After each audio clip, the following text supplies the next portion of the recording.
All right, Nikki, this is Michael. I am one of the founders of WODHOPPER, and we're making a little video here to document what we think we found. And I want to just kind of turn it over to you to explain how we got to where we are, where we're making this video.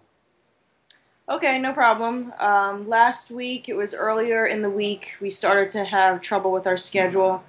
We get in the habit of checking to see who on RSVP, to see who's coming and who's not coming. Our classes are small, we limit them to 6, so every spot counts. So we're monitoring our schedule like crazy.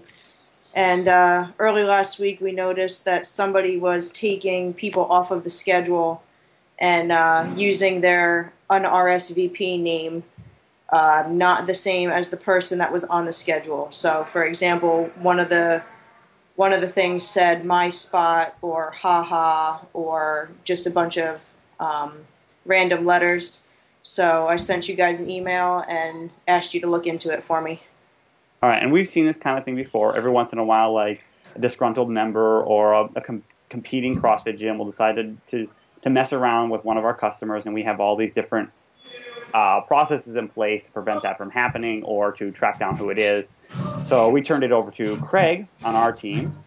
Craig is also on the line, and so Craig, can you kind of explain what you did to investigate?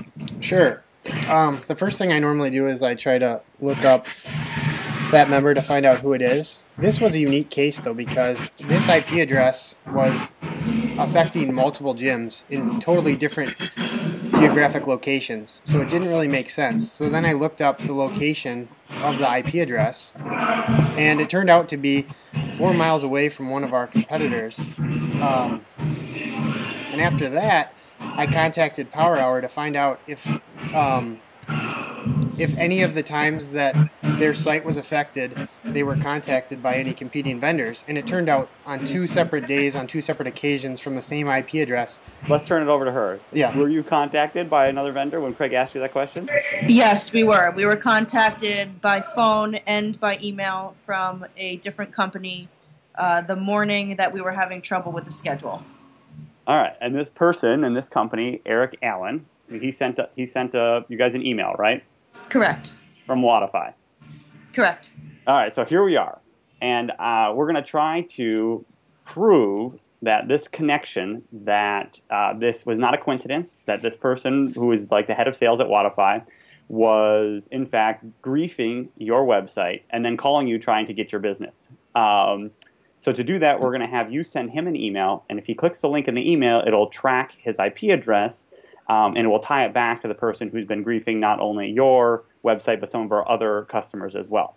So why don't you pull up your email, and I will send you the email. All right, great.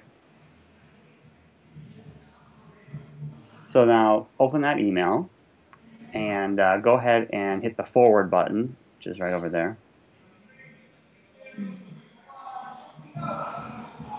And type in the address that you received your solicitations from.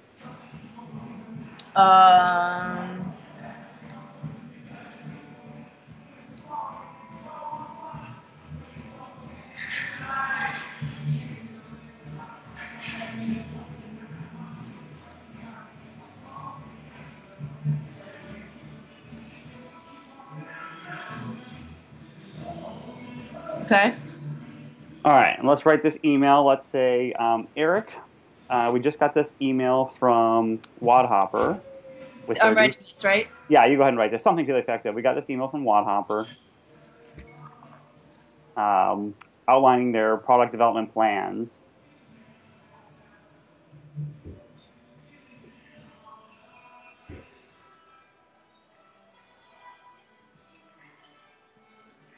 Take a look at the link and let me know if you guys can match these features.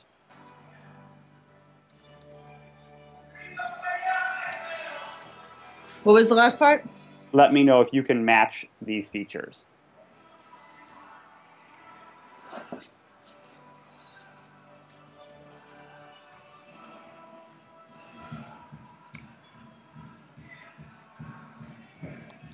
Look good? Yeah, look good now. Good to go? You guys like it? Love it. Looks good to me. Thank you. All right, I'm going to send it. All right.